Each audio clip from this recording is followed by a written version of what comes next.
Stugotz here, guys. Mother's Day is coming up pretty quick. Whether it's your mom, your wife, or your sister, all moms need to hear they are appreciated and know that they are loved. So, show how much you care to the lady who taught you everything you know about caring with a Hallmark card. From sweet to sentimental to laugh out loud funny, Hallmark has a card that'll help you put your love for mom into words and let her know how much she matters. It's your way of saying thank you for all the sleepless nights and selfless acts of love. Go out and find the perfect Hallmark Mother's Day card today. You can find them wherever Hallmark cards are sold. Stugotz here. Are you hiring? Every business needs great people, and a better way to find them, something better than posting your job online and just praying for the right people to see it. ZipRecruiter knew there was a smarter way, so they built a platform that finds the right job candidates for you. ZipRecruiter learns what you're looking for, identifies people with the right experience, and invites them to apply to your job. These invitations have revolutionized how you find your next hire. In fact, 80% of employers who post a job on ZipRecruiter get a quality candidate through the site in just one day. And ZipRecruiter doesn't stop there. They even spotlight the strongest applications you receive, so you never miss a great match. The right candidates are out there. ZipRecruiter is how you find them. Businesses of all sizes trust ZipRecruiter for their hiring needs. And right now, our listeners can try ZipRecruiter for free. That's right, free. Just go to ZipRecruiter.com/Dan. That's ZipRecruiter.com/Dan. ZipRecruiter.com/Dan. One more time. It is ZipRecruiter.com/Dan. Try it for free. ZipRecruiter, the smartest way to hire. This will surprise no one. Greg Cote of the Miami Herald is in with us today, and he's not properly prepared.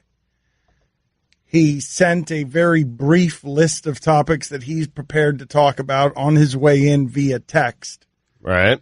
And so I asked him, because he says I was working on Back in My Day, and I'm like, yeah, that's one of the things you do. You do Back in My Day, and then you come in with the things that you're prepared to talk about, that you have interesting insights on. And he didn't really have many of those. I don't want to limit myself. I'm prepared to talk about anything. Right. Well, Attaboy. I'll talk about global warming. Here's the thing, though, Mike. So this is exactly how it happened. I said, he's like, how would you like me to do this? And I'm like, one day, I'd like you to come in and just have 12 segments that you want to do. I'd settle for one. But if you came in with 12, that would be ideal. And so Stugotz said, let's do that one day. Let's make it a Cote-flavored show where Cote just leads the show, takes it wherever he wants for 12 segments. And you know what the immediate thing he says is? It's the immediate thing that he says. Instead of being like, that's a great idea, I'd enjoy that, I don't want to do that much work. He says, I need to be in charge of the music, too, and Mike wouldn't allow it. Of course I would. I mean, you wanted me to steer the show? Give me the wheel. All right. Well, he just said he would. I would. So He's calling my bluff. So next Tuesday, we're down? We're down for next Tuesday? I think I need more than a week to prepare properly. Seriously. It's a big undertaking. And I don't take it lightly. Dan does it every day, though. We do it every day. Right. We do it every day. You take everything around this lightly. Right, but you have a staff funneling you all kind of, reams of paper and, this type of thing, that and the other. They're funneling you that, too. You're getting all of the same papers. That's true. Right. Yeah. You can ask for, the show sheet. You can ask for it for the next, 5 or 6 days and then, work off of that if you want. Yeah, show sheets. Yeah, I'm the kind of guy who would like to get a full dossier of everything happening in sports so I can win. Right in front of you. That's one day. It's the only day that you're here. You want us to send it to you for a week? What's happening? We're offering to send it to you. That's fair. Look, he is just making an assortment of excuses because his bluff has been called. And now he hopes we forget about it. But we could do the show. Here are your two choices. We could do the Greg Cote show next Tuesday. You could do it right now. Just you go. And we'll follow. Next Tuesday. Good choice. Yeah. Although Mother's Day is in between, and that's a distraction. That's a good point. Yeah. Thank you, Billy. Should probably push it back 2 weeks. I think so, Mike. I think so. Mother's Day. Yeah. Yeah, 2 weeks. Mother's Day is a big deal in my house. Trust me on that one. Right. I missed when Christopher was born, as a matter of fact. My wife is a new mother for the first time, literally days. Mother's Day is like a week after he's born. And I forgot that she was a mother. Because, to me, my mother is Mother's Day. My wife, I'm not used to being a mother yet. So Wait a minute. You forgot that it was Mother's Day a week after your first son's birth? Yeah, my wife. It was early. I mean, granted, I'm with you. Like right. But she's Greg's wife, not Greg's mother. That's Chris's responsibility. Exactly. At that point. But she was a mom. That's the point. Right. I No, but that's up to the child to honor the mother. Yeah, well, Christopher, at a week old, really neglected his duty to get his mother a card. And so it fell on me. Man, was she mad. Woo! Wow. Crestfallen. You got to get in the groove on Mother's Day, though. I mean, I'm with you on that. What am I supposed to do for my wife on Mother's Day since I just had a kid? Oh, learn my lesson that I'm talking about. And you have two mothers now. You have the wife mother and you have your mother. What about my mother-in-law? Yeah, that's 3 mothers. That too. Chris, throw her a card. Yep. Here's what I'm telling you, man. Do it right and do it big, especially the first time, because Father's Day is going to come around pretty soon. And I know how much you love golf. Father's Day is always the Sunday of the U.S. Open. So if you want to be left alone on Sunday to watch the U.S. Open, you better get this Sunday right. I'm just telling you that right now. Rise up. Yep. So put it on the poll, Guillermo. Is it okay to forget your wife is a mother 7 days after your child's birth, your first child's birth? Like, you guys are all arguing that this is okay.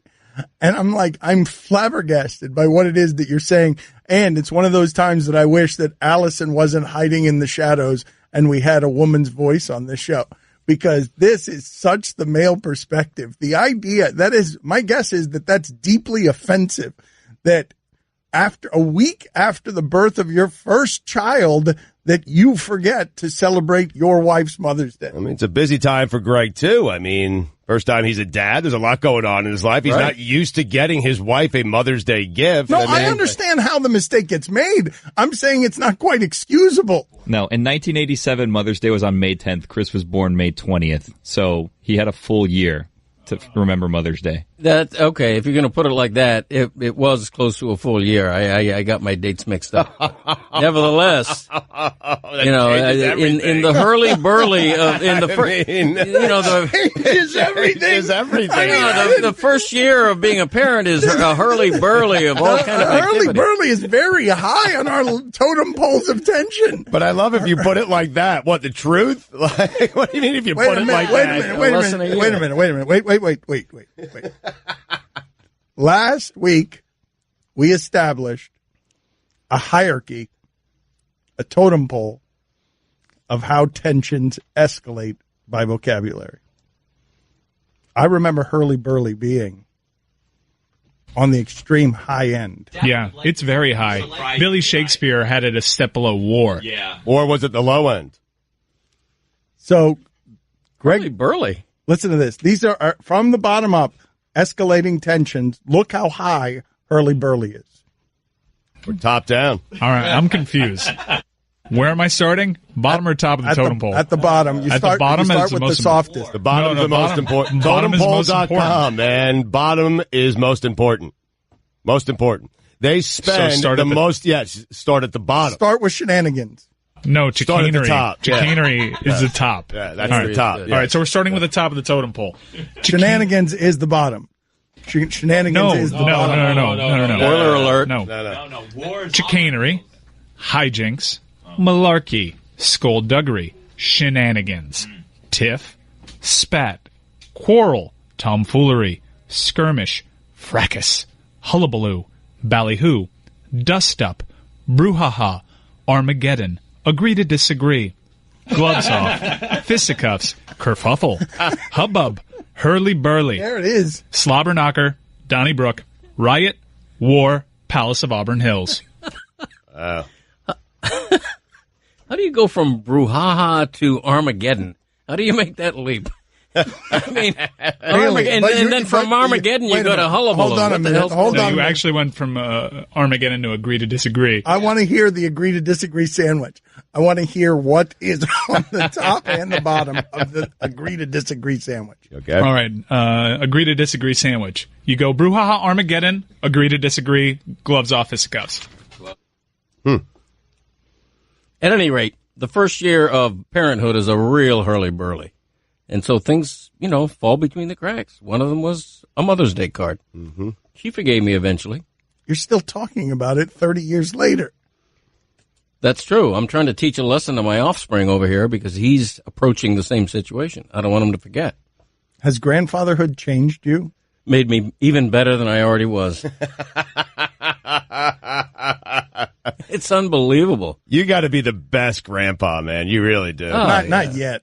No, yeah, it's tough to be a great grandpa to an infant. He talks to her like she's a puppy. What? He's like, who's good? Oh, Really? He does that? That's how he's been talking to dogs for 20 years. No, but, she's comprehending. I call her by several names, Gerber, her real name. I don't know if we're allowed to say it on the air because it's a private matter. But that kind of thing. Chris said you could say her name on You could say it. Graceland is a beautiful name, although every time I try to type it in a text, it autocorrects to Graceland, like the Elvis Cathedral, and that's sort of annoying. I got to, do that, correct that. But otherwise, grandfatherhood has been wonderful. I've really enjoyed it. It's enriched me, opened up whole new vistas, given me another reason to get up in the morning, quite frankly. At what age do babies learn their names? Because if you're calling them different things in a couple months, wouldn't they get confused? Hold on. It's like, were you running out of reasons to wake up? Yeah, but, he always like one more, He was. It is an hourglass. His life has been an hourglass of running out of reasons to get up. They keep going out the bottom. And nothing. And so it was nice to have a grain of grandfather on the top end poured in because all life has been for a long time is stuff pouring out of the hourglass. Exactly. Between 5 to 7 months, babies learn to recognize their names. Oh, baby. So you could be doing her some serious damage. Chris, how does She's not 5 months yet. Excuse me. Chris, how does your wife feel about your father? Oh, she finds him hilarious. Oh, good. Yeah. She gets it. She gets how ridiculous he is and absurd and Ridiculous. yeah. Have you had any good family stuff worth sharing on the air that's tension from just your dad being one of the strangest people I've ever known? Let me think about that. All right, get back to it. In the interim, $2. Yeah, please don't think about that.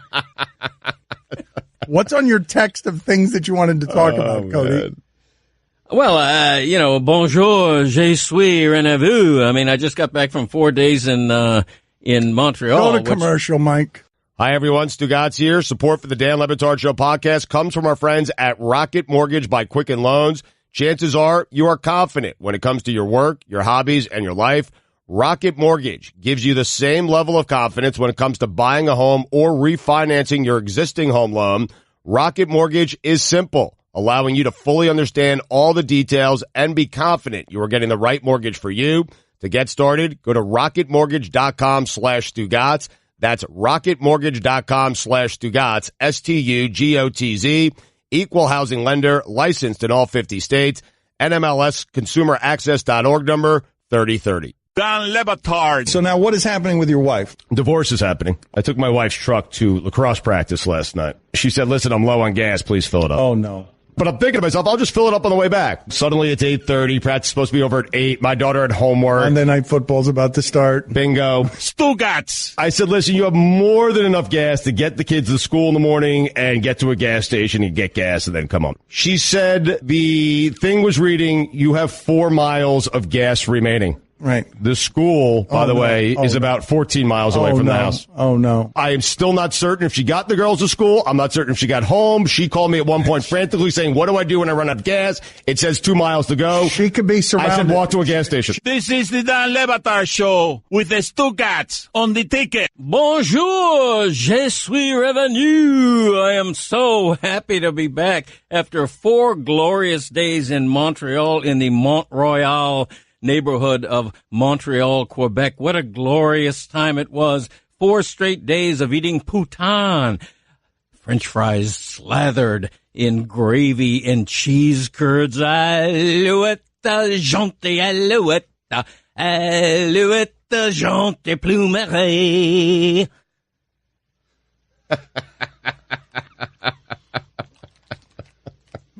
Is that all you have in terms of details about your Montreal awesome, man. adventure? Comment ça va? Ça va bien. No, we had a great time. I mean, we do something fun, which anyone who has the time and the finances to do it, I Go highly to commercial, recommend. Mike. Go. Was that Spanish?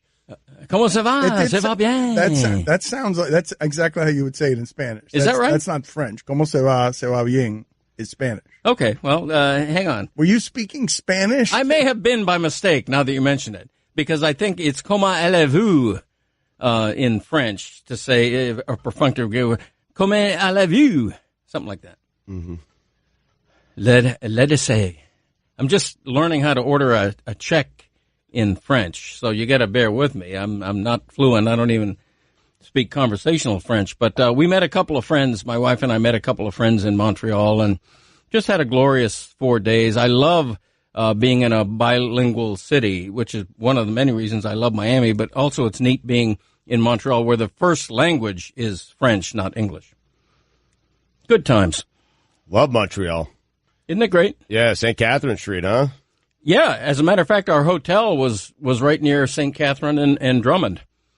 And, did the Museum of Fine Arts, did the Basilica Notre Dame, just wonderful. Ate at the famous Moish's Steakhouse, which is sublime. So we had a great time. Does anybody else do this? My wife and I meet friends of ours who are from the D.C. area in Maryland. A couple of times a year, we meet at some random city and just spend a long weekend together. And it's really nice. This was our 9th city. Our 10th rendezvous is already arranged. So we're grateful to be able to do that. Where's number 10? Chicago.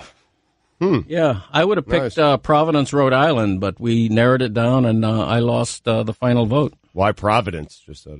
I love New England. I haven't been to New England in a while, and Providence is a great progressive city that I've loved visiting the one time I was there, so wanted to go back.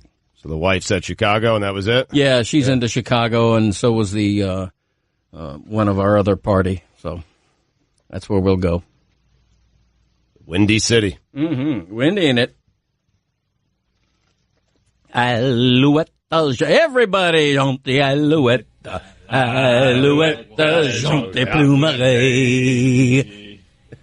I grew up in a French family. My uncle used to sing Robert Goulet songs in the kitchen in French. And so that was some of the soundtrack of my childhood. I had an uncle, mon oncle, and Aunt Diddy. Those were the days, man.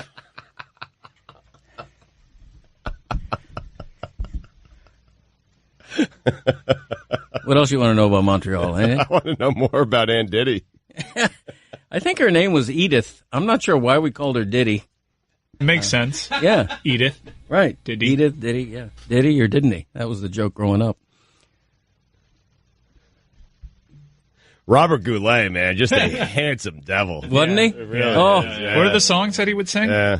I forget. The song I sang, Alouette, Gentil Alouette. So that's all you have? Well, that was, I don't know Robert Goulet's catalog. I don't know his canon of songs, so I can't recall exactly what Goulet song he sang repeatedly. But my Aunt Arlene, Uncle George's wife, swooned over Robert Goulet.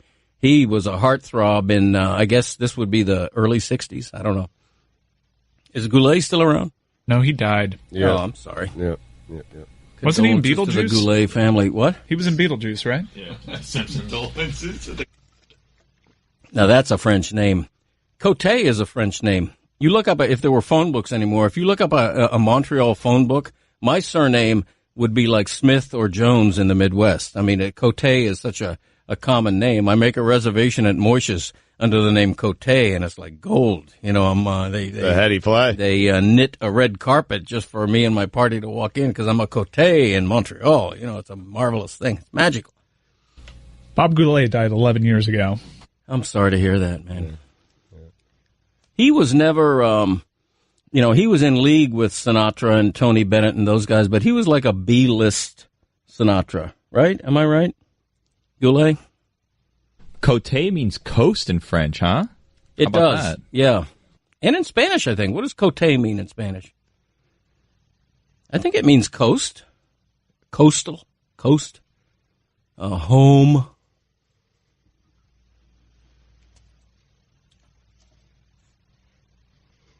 Alouette, jante, alouette, alouette, jante, plumerie. You've run out of things to talk about 3 minutes into the Greg Cote experience. Well, first of all, I'm sitting here staring at you guys, just staring at you, figuring, okay, Greg's going to carry it now. He's talking about his aunt, his lineage, himself, his name, and he's out of material. Boom. Got nothing else to say. He's out. He's got nothing else. We would have been staring at each other for the next 4 hours. Okay, first of all, I'm not carrying this show. It's your show. Costa. Es como se dice. Okay. Coast in Spanish. Coast. Right. Isn't that what Billy said? Yeah. It's coast all over the world. Mine is an international name. Can't wait till next Tuesday. Well, it's 2 Tuesdays from now, right? Oh, jeez. I'm going to be gathering straw, man. I'm going to be building a dam like a beaver. I get many complaints about why do you cut Cody off so much? Why don't you let him talk more? The last 3 minutes are the reason.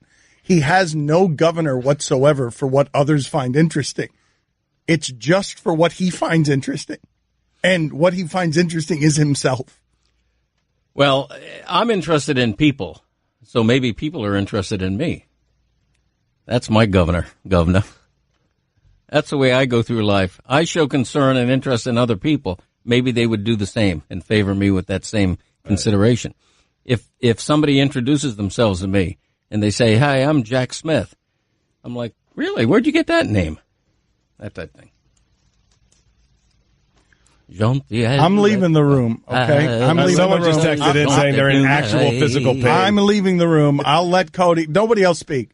The next 5 minutes of radio are all Cody. All Cody. They'll accent you. They'll help you, but nobody ask him questions. But the next 5 minutes are just all the Greg Cote show. That's fine. Oh, look, he's looking at the show sheet for the first time in 4 years. I really am. Needs material. Yeah.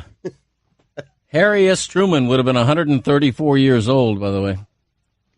Happy birthday, Harry. Yep.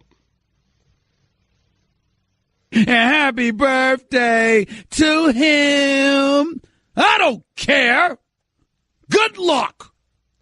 4 minutes and 30 seconds to go. Who needs me? I didn't ask for this. There's nothing more frightening than an open mic. What do you want to talk about, Stugotz? Whatever you want to talk about. It's your segment. All right. Well, I was interested in the brouhaha at the University of Florida concerning its graduation ceremony. Quite a serious thing. Apparently, some students, in a graduation, whether it's high school or college, you're told to simply walk across the stage with some decorum and get your diploma, shake somebody's hand, and walk off the stage. Mm-hmm. Because there are so many people in a graduation, particularly at a school the size of Florida, that you cannot be... LeBron James was great last night. He was great last night. Did you see him? He was so terrific. strong. Terrific. Takes I do people not out. trust the Raptors at all, and man, the Raptors will Raptor. You give them the opportunity, the Raptors are always going to take that opportunity to Raptor. Wrapping it. This is not a joke. Listen to these stats. This comes via Ian Hart. I'm not going to pronounce that. Sure about that? In this series, LeBron shot 17% from three, 58% from the free throw line. Rodney Hood, who was 1 for 9, refused to come off the bench and may be suspended. Jordan Clarkson averaged 5 points per game on 29% shooting. Larry Nance Jr. played 8 minutes total. They swept the Raptors. Those are the guys they traded for at the end. Like, this is the discarded remains of them blowing up their team. Toronto does all these things to beat Cleveland. Cleveland blows up his team, makes all of these trades for these players who contributed nothing in this series. Rodney Hood's going to get suspended. I mean, that's crazy. Jordan Clarkson didn't give him anything. Larry Nance didn't give him anything. All those players they traded for, basically, he just won with the remnants of J.R. Smith, Kevin Love, and Korver is what he just did. No Kyrie, right. It's funny, right? I mean, George Hill gave him a little something last night, but yes, overall, they gave him next to nothing. That's unbelievable. Crazy. That the Raptors would try and do everything to beat LeBron, revise their entire offense, make their bench stronger, and that he would get 4 guys. Yeah. Off the bench. Yep. Any four NBA guys off the bench. Mm-hmm. Not the ones they traded for. Just any four. To the Eastern Conference Finals. Did you hear Dwayne Casey after the game, by the way? It was great. Because he's talking about, hey, it happened to Jordan and happened to Kobe. He's not going to be around forever. It's gone from, hey, we could beat this guy straight up to, like, eventually he's going to have to fade out. Wait him out. Yeah, let's wait him out. And we'll be right there when he's gone. Guillermo, put it on the poll. Is the Raptors' next blueprint natural causes for LeBron? Just like Dolphin fans are waiting out Tom Brady. What was he wearing yesterday? Who knows? That was hilarious. Man, that face is looking smooth. Doesn't matter what he wears. Kyle Lowry is just 1 year younger than LeBron James. So, Greg, what were you saying about that graduation? Well, I mean, it's a big issue in Gainesville. It's a real controversy. Ryan! I don't know how else to say this, so I'll just say it. What is it, Linda? I think we should see other people. Are you breaking up with me? On a roller coaster? Well, we do have a lot of fun. Maybe we should stay together. An emotional roller coaster? Surprising. What's not surprising? How much you could save by switching to Geico. I just need a little me time. Geico. 15 minutes could save you 15% or more. Don Batard. Stugotz doing, hard preparation for the show has just been blurting to everyone who will listen. Do you guys realize that we're not making Franks anymore? And do you realize there are a shortage of famous Franks in the country? Yeah. Stugotz. I obviously brought it up with the guys, and we were having a very interesting conversation. It wasn't interesting. Well, we thought it was. The obvious is Frank Sinatra. He's the most famous Frank of them all. Mm-hmm. After that, good luck. Good luck. So I'm telling you, kids, if you're named Frank out there, there's a good chance you're not going to amount to anything. This is the Dan Le Batard Show with the Stugotz on the ticket. Not surprisingly, Mike, Greg Cote was unhappy with the way that he was portrayed on the Marty Smith podcast. He was unhappy that he wasn't more prominently mentioned and that he was only mentioned at the end. I don't even remember the mention. He's just complaining about it to me during the break. Well, I listened to the Marty Smith podcast that featured you as a guest for the express reason of seeing whether or not my name would be mentioned. And it finally was toward the very end, brought up by Marty, not by yourself, I noted. And, the only thing that was mentioned about me was the infamous alleged, video where I'm inebriated and stumbling into a bush and falling into a bush. Yeah, and that's sort of a derogatory reference to me. So I was a little disappointed in that, but it's no big deal. Don't worry about me. I mean, I've spent my whole life being underappreciated and all that, so I've got tough skin. Marty said he was the funniest person on the show. You? I don't remember that part. Replay that, will you? Get me a replay. At least you got mentioned. I mean, it's Marty. Yeah. Completely cutting mentioned, out of Billy. the pocket. Just not the first time.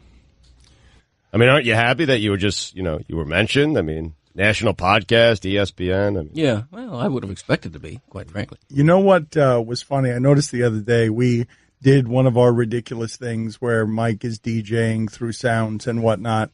And right before we were headed toward that sound, Jamel Hill, who is used to working in television on shows where if there's silence, you go to meet it. You go reach into the silence and make it not silent anymore. So Jamel was starting to talk in places where we did not want her to talk because of the discomfort with silence. Greg Cote's the total opposite of that.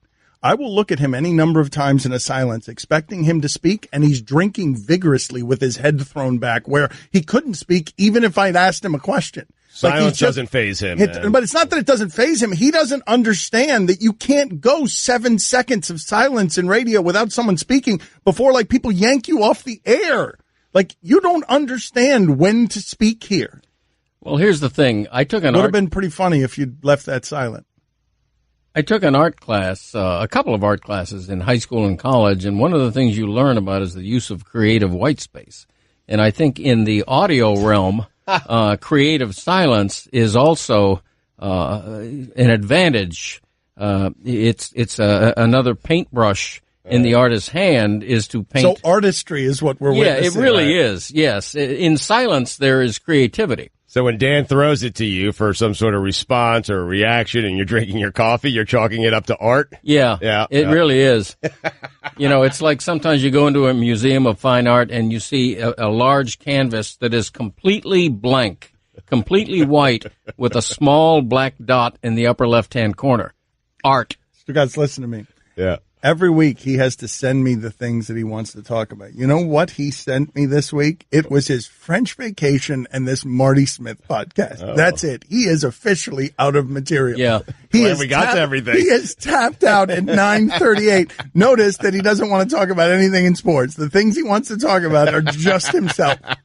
Oh, coincidentally, those are about myself, now that you mention it. But the other thing I'd mention, the third thing I'd mention, which we touched briefly on because you keep interrupting me, was not about myself, which is the UF graduation. But that's controversial. That's racially tinged. So, we certainly don't want to go there. No, go ahead. We did it for the joke. I come running back in the studio just because it's funny. Right. I don't actually think you're going to. Although it didn't seem like it was going in the greatest of directions. Well, it was going to be very stodgy, right? It was going to be I graduate like you've graduated before. Act like you graduated before. Even though you haven't. Well, you have because you had your high school graduation. That's another pet peeve of mine. Nowadays, it used to be graduations began in high school. Now, you see kindergarten classes having an official graduation ceremony with little tiny mortarboards. I'm totally with you on this. I got to go to my kid's 8th grade graduation in a couple of weeks, and we're throwing a party afterwards. Isn't you it graduated 8th grade, please. I mean, come on, what's the accomplishment? In 8th grade, you show up, you sit down, you sign your name on a paper, and you've graduated. Yeah. There's no skill involved in graduating from elementary school or middle school. Let the ceremony begin in high school. Dude, Cody's the funniest guy, isn't he? Which one of them? Greg.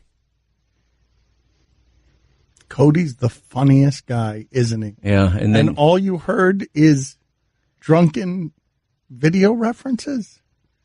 Listen to this again, a very distinct voice that's not fake from the Marty Smith podcast where you deserve 0 mentions.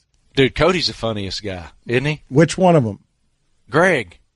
I feel like that's a slight at me, that last way. Wouldn't you have preferred that Marty said your son? Oh, no. Over you? No. Oh, yeah, of course. No, you're such a liar. No, of course I would have. I want nothing but the best for my son. Oh, yeah. I love him like a son. This is what I'm telling you. I know of nobody anywhere in my life as self-involved as Greg Cote. Saying a lot, considering you've been sitting next to me for 50 years. Yes, it is. Yes, it is. I feel good now. I don't consider myself self-involved.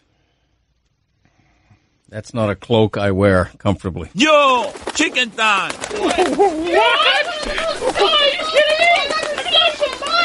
Well, why don't you give us another Lobo update while you're at it? Hey, who's the MVP? So self-involved. My whole childhood you've been self-involved. All my baseball games are all about you. Every restaurant we go to is my birthday dinner, but you got to take all the attention and you got to give the big speech. And then just keep going. And then all these baseball parties, it's my baseball party, but you're Greg Cote, so you're so important. You're just enough. It sounds a chicken. Wow. Just a lifetime of resentment from that one chicken. One chicken wouldn't shut up. Jesus. How did he make your baseball games about himself, Chris? Oh, my God. At the games, he would just embarrass me by yelling at an umpire, even when I'm like, Dad, it was a good call. And he's just climbing the fence, yelling at an umpire. Attaboy. And then there's the parties, the postseason parties, where he had to, write a whole speech and give a whole spiel and make the whole thing about him when really it's for the kids. Where he had to throw in the line of, I love this kid like a son. That's what he would say for me every single time. And it always got a laugh.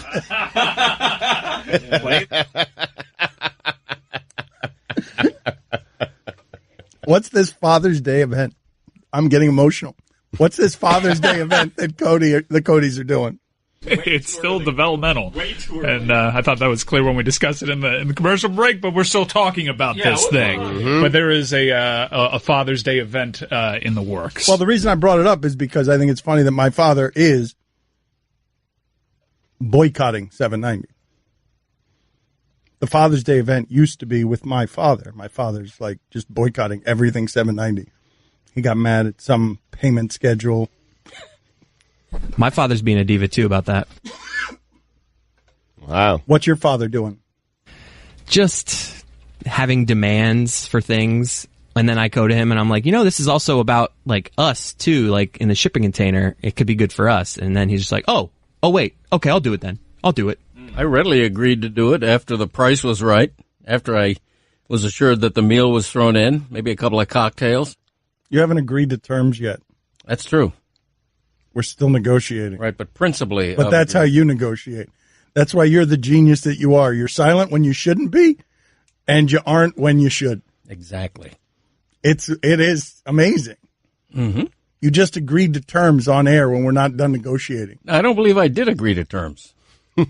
Did I sign anything? No. Still have time to ask for more. Zagaki. Chris, give me other examples of your father being self-involved in your childhood. Self-involved in my childhood. Well, you had me thinking earlier of things he does with my wife. My wife has been going over there for years now, like 5 or 6 years, having dinner at his house, and he's cooking, and she hates mushrooms, and yet still every Sunday there are mushrooms involved with this dinner. And he's like, oh, she doesn't like mushrooms? Love me some mushrooms. Chris, I don't know how you managed to be a fully functioning adult with this in your childhood. Your mother's an angel, man. Your mother's an angel. She did a lot. You would have raised a monster, Greg. Raised him on mushrooms. That's right.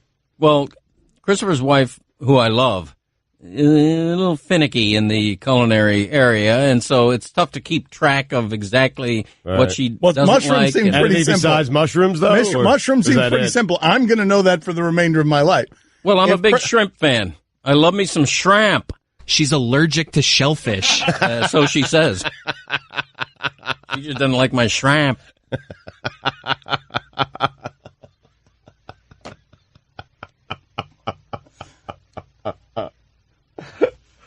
Oh, man. I'm with you on mushrooms, though, man. Well, you don't like them? Or you I love them. Oh, my God. Sauteed. We had at Moishe's in Montreal, we had sauteed oyster Here we mushrooms. go again. All right, great. Really? Are you guys familiar with oyster mushrooms? No. Oh, my God. They're the king of the mushroom parade. I'm telling you. That's the grand marshal of the mushroom parade is the grilled oyster mushroom. Put it on the poll, Guillermo. I'm getting emotional again. Wow. Put it on the poll. Is there an oyster mushroom hut near here? I would love them to deliver me some oyster. I would eat a whole plate of oyster mushrooms for lunch, as long as they're grilled. So you think and that free. Let me just get this straight on how you think radio is done. You just ask for somebody to bring you food, and then you take a swill of your thermos. In an ideal world, you ask somebody at 9:45 in the morning to bring you oyster mushrooms. right? Giving them a couple of hours. Call it lunch. All right, so I Googled it. There is no oyster mushroom hut, especially nearby. However, I believe you can get some from Amazon. Can't you get anything from Amazon? That's ridiculous. I could see why you like these things so much. Man. Am I right? Garlic and olive oil. Imagine them grilled with grill marks. Amazing. Oh, my gosh. Medium hot coals. Man. I'm going to make some for dinner tonight. Yeah. Didn't he used to dance on the dugouts and announce players during baseball games? Wasn't your father someone who did that to your high school experience? When I was coaching, he would be on top of the dugout. Coaching? Yeah, Piper. He was on top of the dugout with a square net. It was it definitely did not meet guidelines of safety. So ridiculous. Wait a minute, a square net to Protect prevent him. Right.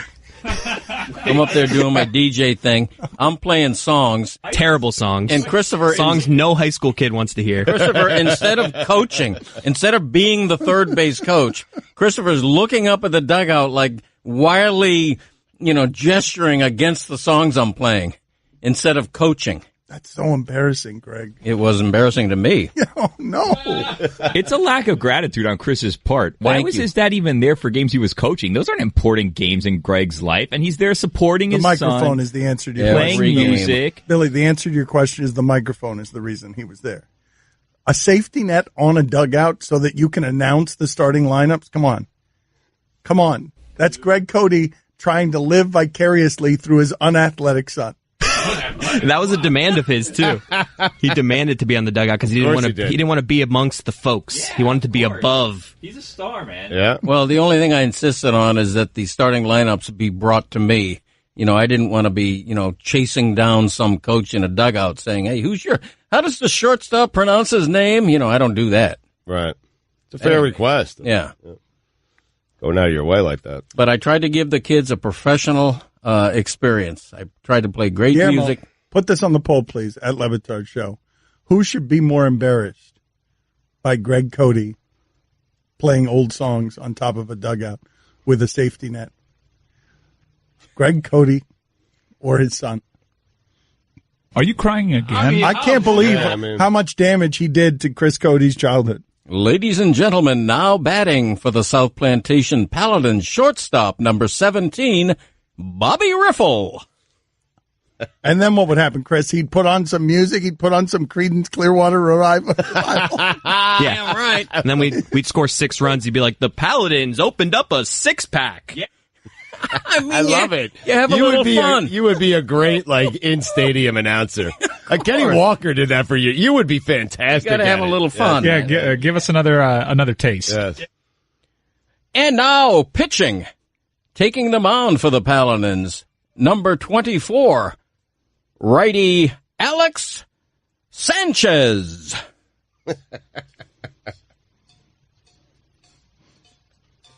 Yes. Yeah. Yeah. Yes.